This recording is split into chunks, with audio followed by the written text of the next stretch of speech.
হাদিসে কুদসি মানে আল্লাহর নবীর মুখের ভাষা, সরাসরি আল্লাহ বলছেন, তার নাম হাদিসে কুদসি। আনাস রাদিয়াল্লাহু তাআলা আনহু বলেন, রাসূল সাল্লাল্লাহু আলাইহি সাল্লাম বলেছেন, ইবনা আদম মা দাওয়াতানি ওয়া রাজাওতানি, আদমের ছেলে মেয়ে শোনো। আল্লাহ বলছেন, ও আদমের ছেলে মেয়ে শোনো, তোমরা যেভাবে ডাকো আমি সেভাবে থাকি, তোমরা যেভাবে আশা পোষণ করো সেভাবে আমি পূর্ণ করে থাকি। আদমের ছেলে মেয়ে শোনো, রাত দিন তোমরা যেভাবে ডাকো আমাকে সেভাবে শুনি, যেভাবে আশা পোষণ করো সেভাবে আমি পূর্ণ করে থাকি। ফাস্তাগফিরতানি গাফারতু লাকা, তুমি আমার কাছে ক্ষমা চাও, তোমাকে আমি ক্ষমা করে দিব। আলামা কানা মিনকা লা উবালি, তোমার যত পাপ আছে সব ক্ষমা করে দিব। আমি পরোয়া করি না তুমি কত বড় পাপী, আমি পরোয়া করি না তুমি কত বড় পাপী, আমি পরোয়া করি না তুমি কত বড় পাপী।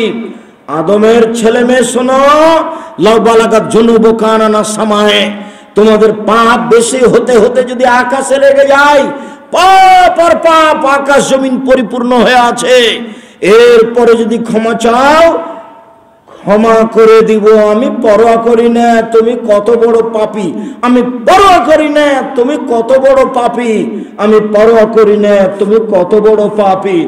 আদমের ছেলে মেয়ে শোনো, এই দুই ভাষণ থাকলো পৃথিবীতে। এই বিচারের মাঠে যেদিন তোমরা আমার কাছে উপস্থিত হবে, আদমের ছেলে মেয়ে শোনো, সেই দিন আমি বলবো, লাআতাইতানি বিকুরাবিলার যে খাতায়া সুম্মা লাকিতানি লা তুশরিকু শায়া লাআতাইতাকা বিকুরাবিহা মাগফিরা।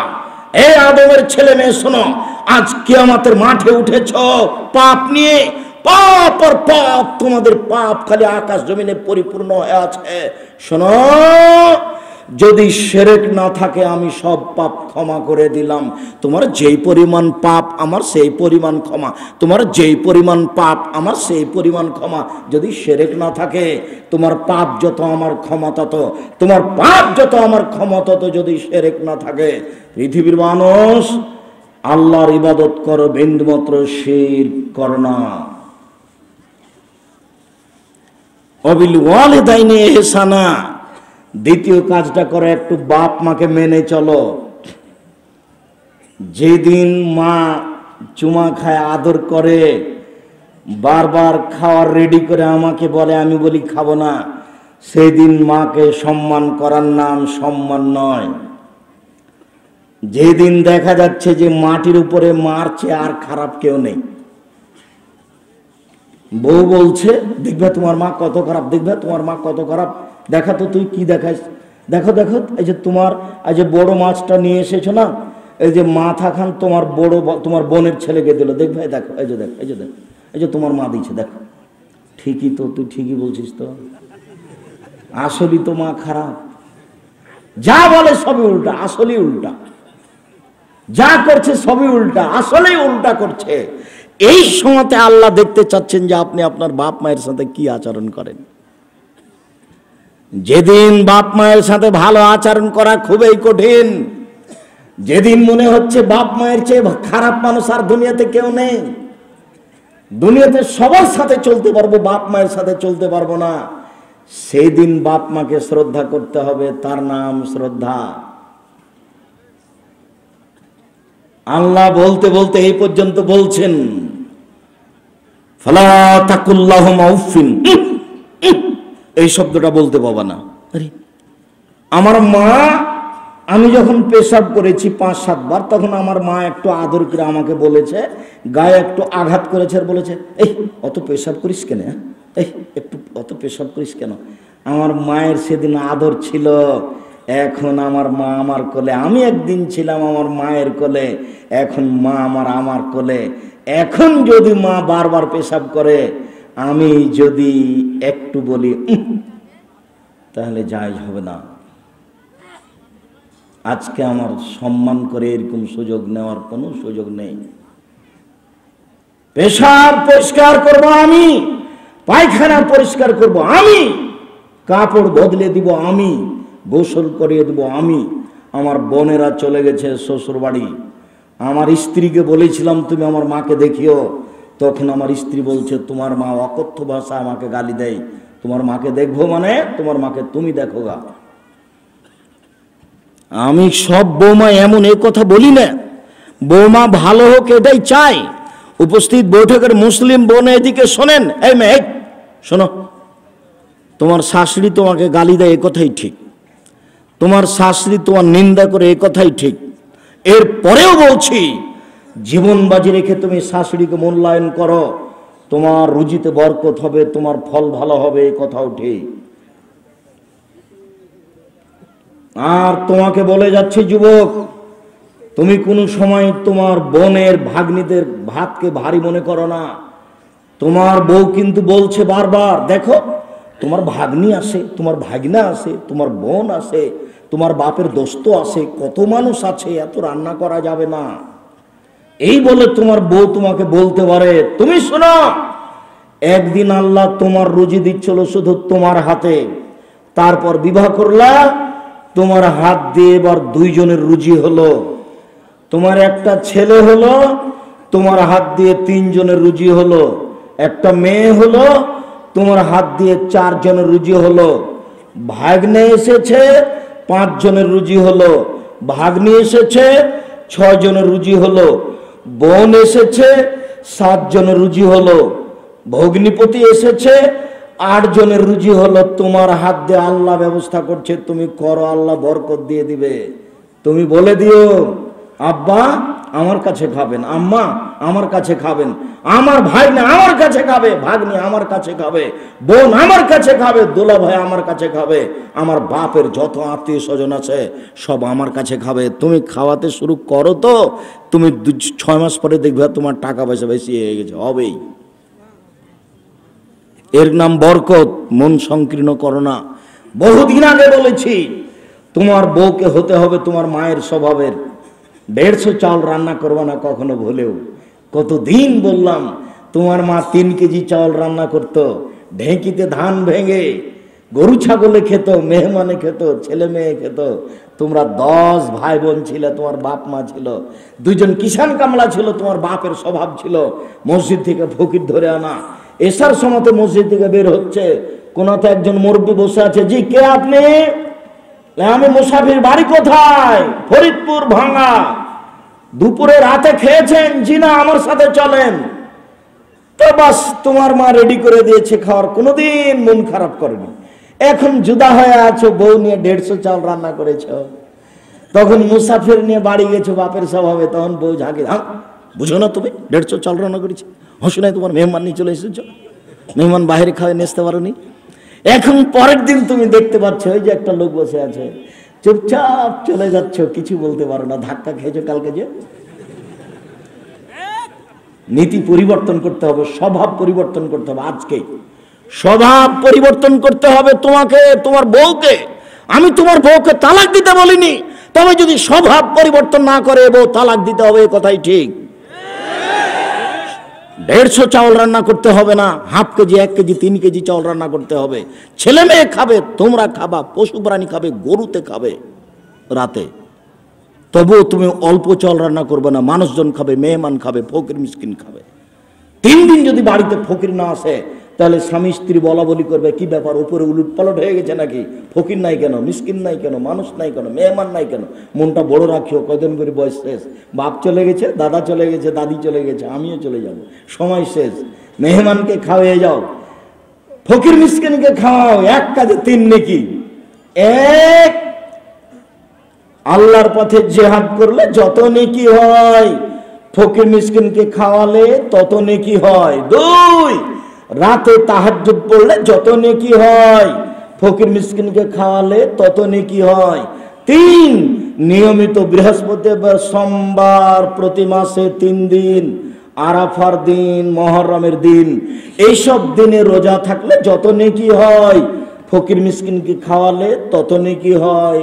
1 কাজে 3 কাজ। 3টা কাজের বিনিময় বিশাল বিশাল বিশাল। 1, জিহাদ, বিনিময় জান্নাত। 2, রাতে তাহাজ্জুদ, বিনিময় জান্নাত। 3, কি বললাম, নফল সিয়াম, বিনিময় জান্নাত। তো 3টার সমন্বয়ে 1 কাজ, কি বলেন তো? ফকির মিসকিনকে খাওয়া, ভালোই বুঝতে পেরেছে। তিনটার সমন্বয়ে এক কাজ, একটাতে তিন কাজ। রাসূল সাল্লাল্লাহু আলাইহি ওয়াসাল্লাম বলছেন, পৃথিবীর মানুষ শোনো শোনো, ইন্না ফিল জান্নাতি লাগাফ ইরা যাহিরা মিন বাতিনহা বাতিনা মিন জাহিরিহা। জান্নাতে কতগুলি দামি দামি ঘর আছে, এত দামি ঘর, উন্নত মানের পদার্থ, বাহির থেকে ভিতর দেখা যায়, ভিতর থেকে বাহির দেখা যায়, খালি টক টক টক টক করছে, ঝকঝক করছেন। তখন সাহাবীগণ বলছেন, আল্লাহর নবী এগুলো কাদের জন্য? তখন আল্লাহ রাসূল বলছেন যে আতামা তমা, যারা ফকির মিসকিনকে খেতে দিতে পারে তাদের জন্য। যদিচ ওখানে আরো একটা কথা আছে, রাতে মানুষ যখন ঘুমায় তাহাজ্জুদ পড়ে যারা, তাদের জন্য। আর একটা বলেছেন নফল সিয়াম পালন করে যারা, তাদের জন্য। আর একটা বলেছেন মুখের ভাষা নরম যার, তাদের জন্য। সম্মানিত দিনী ভাই বোন, ওয়াবুদুল্লাহ ওয়ালা তুশরিকু বিহি শাইআ, পৃথিবীর মানুষ এক আল্লাহর ইবাদত করো, তার সাথে বিন্দু মাত্র শরীক করো না। দুই, বাপ মাকে মেনে চলো। একজন সাহাবী এসে বলছেন, আল্লাহর নবী আমার বাপ মা আমার কাছে কি পায়? তখন আল্লাহ রাসূল বলছেন, বলো কি পায়? মানে হুমা জান্নাতুকা নারকা, তারাই দুজন তোমার জাহান্নাম, তারাই দুজন তোমার জান্নাত, ওরাই তোমার জাহান্নাম, ওরাই তোমার জান্নাত।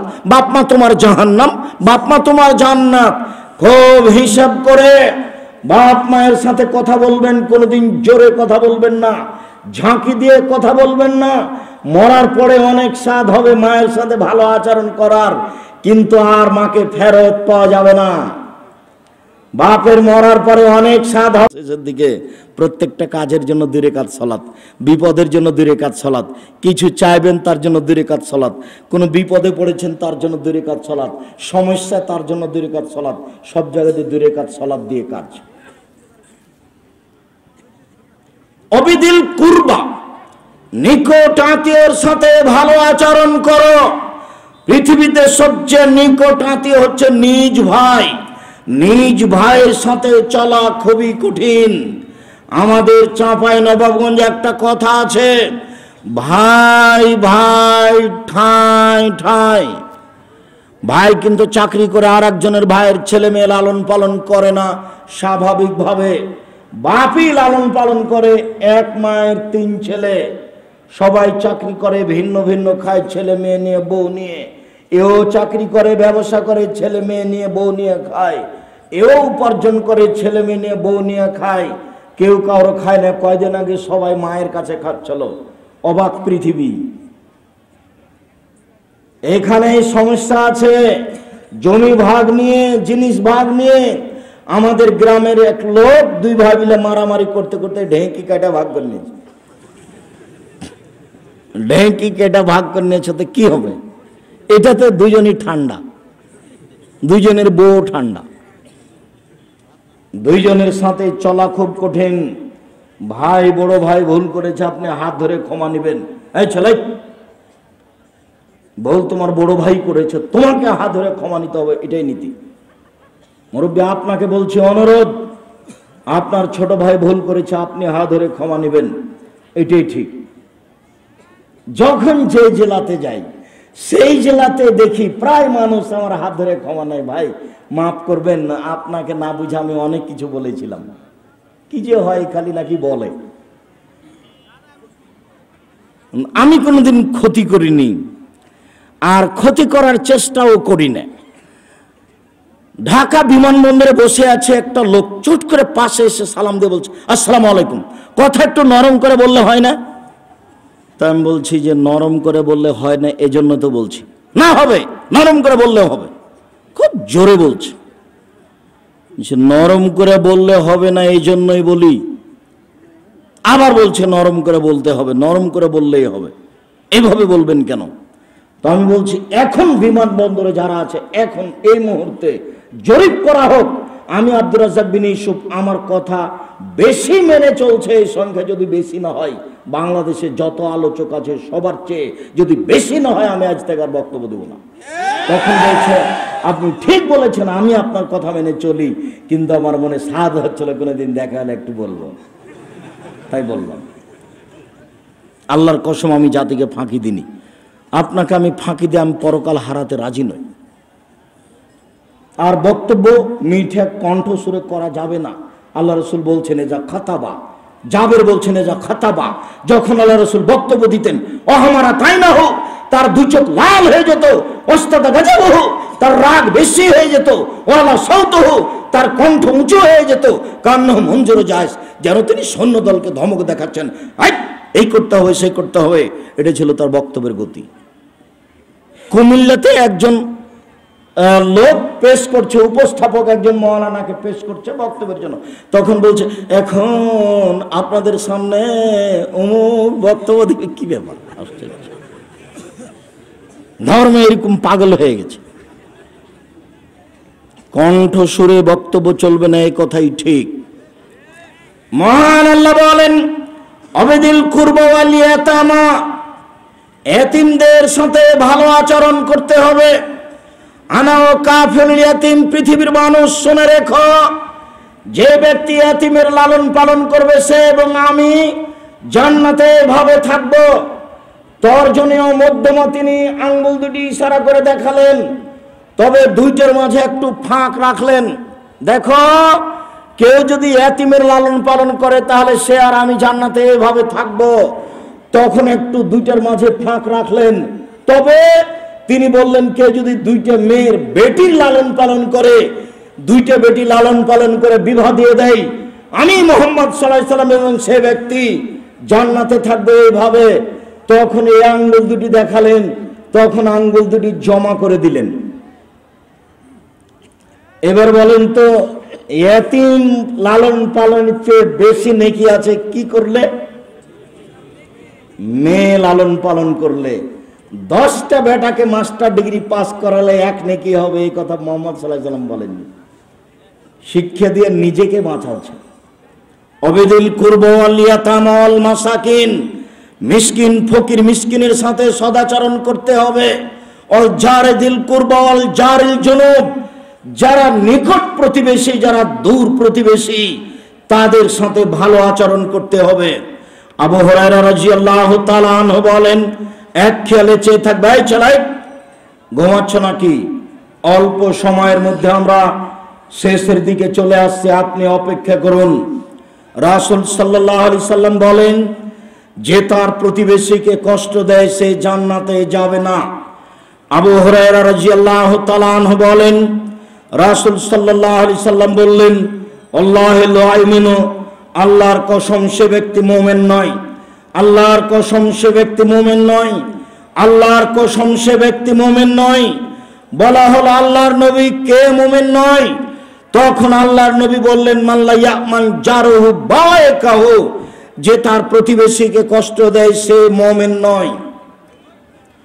আবু হুরায়রা রাদিয়াল্লাহু তাআলা আনহু বলেন, রাসূল সাল্লাল্লাহু আলাইহি ওয়াসাল্লাম বলেছেন, মান কানা ইউমিনু বিল্লাহি ওয়াল ইয়াউমিল আখির, যে আল্লাহকে বিশ্বাস করে পরকালকে বিশ্বাস করে সে জন্য প্রতিবেশীকে কষ্ট না দেয়। যে আল্লাহকে বিশ্বাস করে পরকালকে বিশ্বাস করে সে যেন প্রতিবেশীকে কষ্ট না দেয়। আবু হুরায়রা রাদিয়াল্লাহু তাআলা আনহু বলেন, রাসূল সাল্লাল্লাহু আলাইহি সাল্লাম বলেছেন, আউয়ালু খাসমানি ইয়াউমাল কিয়ামাহ জারান, বিচারের মাঠে প্রথম বিচার হবে দুই প্রতিবেশীর। আব্দুর রাজ্জাক সাহেব থামেন, আপনি একদিন বলেছিলেন সর্বপ্রথম বিচার হবে নামাজের সালাতের, আজকে বলছেন সর্বপ্রথম বিচার হবে প্রতিবেশীর। জি, আল্লাহর হকে সর্বপ্রথম বিচার হবে সালাতের নামাজের, তবে মানুষের অধিকারে হকে সর্বপ্রথম বিচার হবে প্রতিবেশীর। একজন লোক এসে বলছে, আল্লাহর নবী আন্নি কাইফা লা আলাম, আমি কিভাবে বুঝবো? আসান্ত আশা তো আমি ভালো মানুষ আমি খারাপ মানুষ। আল্লাহর নবী আমি কিভাবে বুঝবো আমি ভালো মানুষ আমি খারাপ মানুষ? আল্লাহর নবী বলছেন, এজা সামেতা মিন জিরানিকা ইয়াকুলুনা আহসানতা ফাকাদ আহসানতা, তোমার প্রতিবেশী যখন বলবে তুমি ভালো তখন তুমি ভালো, যখন তোমার প্রতিবেশী বলবে খারাপ তখন তুমি খারাপ। তাহলে বোঝা যাচ্ছে ভালো মন্দ নির্ভর করছে প্রতিবেশীর উপর। আবু হুরায়রা রাদিয়াল্লাহু তাআলা আনহু বলেন, রাসূল সাল্লাল্লাহু আলাইহি সাল্লামের কাছে আলোচনা করা হলো ইন্না ফুলানাতান তুযকারু মিন কাসরাতি সালাতিহা সামিআ সাদাকাতিহা, আল্লাহর নবী অমুক মহিলা বেশি বেশি সালাত আদায় করে, বেশি বেশি সিয়াম পালন করে, বেশি বেশি দান খয়রাত করে, গায়রা আন্নাহা তুদিল জিরানাহা বিসালিল লিসানিহা, তবে সে মুখ দিয়ে প্রতিবেশীকে কষ্ট দেয়, আল্লাহ রাসূল বলেন হে ফিন্নার, ও জাহান্নামে যাবে। শোনেন, আজ থেকে আর কোনোদিন প্রতিবেশীর সাথে ঝগড়া করবেন না। উপস্থিত বৈঠকের মুসলিম বোন শোনেন, পাশের ছাগলে আপনার সিম গাছ কেটে দিয়েছে, এই কথাই ঠিক, এরপরে আপনি তার সাথে ঝগড়া করবেন না। প্রতিবেশী আপনার অনেক ক্ষতি করছে, এই কথাই ঠিক, এরপরে আপনি তার ক্ষতি করার চেষ্টা করবেন না। চারটে জিনিস আছে যার, সব কিছু আছে তার, চারটে জিনিস আছে যার, সব কিছু আছে তার। এক, ভালো স্ত্রী; দুই, ভালো প্রতিবেশী; তিন, ভালো গাড়ি; চার, প্রশস্ত ঘর। অন্তত বৈঠকটা যেন প্রশস্ত হয়, 10 জন 12 জন মেহমান বসতে পারে। মর্মে সকল দিনী ভাই বোনকে প্রতিবেশীর সাথে ভালো আচরণ করার জন্য অনুরোধ জানাচ্ছি, অন্যথায় তাহাজ্জুদ পড়ার পরেও জাহান্নামে যেতে হবে। ভালো মানুষ সেই যে প্রতিবেশীর সাথে ভালো আচরণ করতে পারে। সম্মানিত দিনী ভাই বোন, আমরা আপনাদেরকে জরুরি কথা বলার ব্যাপারে বলছি। এই ছেলে থামো, আমি দোয়া পড়ি। মানুষের জীবনে সবচেয়ে জরুরি কাজ 5 ওয়াক্ত সালাত। মানুষের জীবনে সবচেয়ে জরুরি কাজ হালাল রুজি। মানুষের জীবনে সবচেয়ে জরুরি কাজ কোরআন তেলাওয়াত, অন্তত সূরা ইখলাস। সূরা ইখলাস 3 বার পড়লে কি হবে? একবার কোরআন মাজিদ পড়ার সমান নেকি হবে। আপনি ব্যাগ বকচা নেকিতে ভর্তি করে নেন, আল্লাহর অভাব নেই। মুখ বন্ধ করে থেকে কি হবে? 1 মিনিটে 3 বার সূরা ইখলাস পড়লেই একবার কোরআন মাজিদ পড়ার সমান নেকি হবে। আপনি চেষ্টা করুন। সাথে সাথে 2 জন যেখানে বসে আছে সেখানে বসবেন না, ওখানে কারো বদনাম হতে পারে, তার নাম আড্ডা পিটা। দোকানে গিয়ে আড্ডা পিটবেন না, কোথায় গল্পে লিপ্ত হবেন না। ল্যাংটা মেয়ে দেখে চক্ষু ঠান্ডা করবেন না, কলিজা ঠান্ডা করবেন না, পরকাল হারাবে। স্ত্রীর প্রতি শক্ত হবেন, কঠোর হবেন। জরুরি প্রয়োজন ছাড়াও বাড়ির বাইরে যেতে পাবে না। শেষে এসে বলছি, আমার মনে বড় সাধ, আমি এদেশের মাটিতে উন্নত মানের প্রতিষ্ঠান গড়বই গড়ব ইনশাআল্লাহ। সেটাই জামিয়া সালাফিয়া ডাঙ্গিপাড়া পবা রাজশাহী, সেটাই জামিয়া সালাফিয়া রূপগঞ্জ নারায়ণগঞ্জ ঢাকা, সেটাই জামিয়া সালাফিয়া তেঘরা বিরল দিনাজপুর, সেটাই জামিয়া সালাফিয়া 6 মাইল বাবুগঞ্জ বরিশাল, আরও অন্যান্য ডিস্ট্রিক্টে হবে বলে আশা করছি। এখন এই 2টা প্রতিষ্ঠানে 4000 ছেলে মেয়ে থাকে, তার 350 জন এতিম দুস্থ, 300 জন এতিম, 50 জন দুস্থ। এদের জন্য দোয়া করবেন, আল্লাহ যেন এদের কবুল করেন, জামিয়া সালাফিয়াকে যেন আল্লাহ কবুল করেন। সামনে 3-4 মার্চ জামিয়া সালাফিয়া রূপগঞ্জ নারায়ণগঞ্জ ঢাকায় সম্মেলন, সেখানে যাবেন। বায়তুল হাম জামে মসজিদ উদ্বোধন হবে, যার একতলায় 10,000 মানুষ একসাথে সালাত আদায় করতে পারবে। এরপরে 11ই মার্চ দিনাজপুর, এখানে জুমার খুতবা দিয়ে জামিয়া সালাফিয়ার সূচনা হবে। যাওয়ার অনুরোধ জানিয়ে আজকের বইগুলি সংগ্রহ করার জন্য অনুরোধ জানাচ্ছি। হয়তোবা ক্যালেন্ডার আছে, একটু দেখেন। সকাল সন্ধ্যা দোয়া পড়তে হবে, তার ক্যালেন্ডার। সালাতের নামাজের পরে দোয়া পড়তে হবে, তার ক্যালেন্ডার।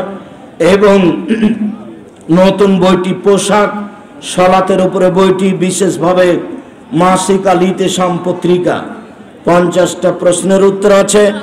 দিনী ভাই বোনকে আমি পত্রিকাগুলি বিশেষভাবে 25-30 টাকা দিয়ে নেওয়ার জন্য অনুরোধ জানাচ্ছি। পত্রিকা ছেড়ে কেউ যাবেন না। সবার নিকটে বিষয়গুলি জরুরিভাবে পালন করার অনুরোধ জানিয়ে শেষের দিকে চলে আসলাম কয়েকটা জিজ্ঞাসা।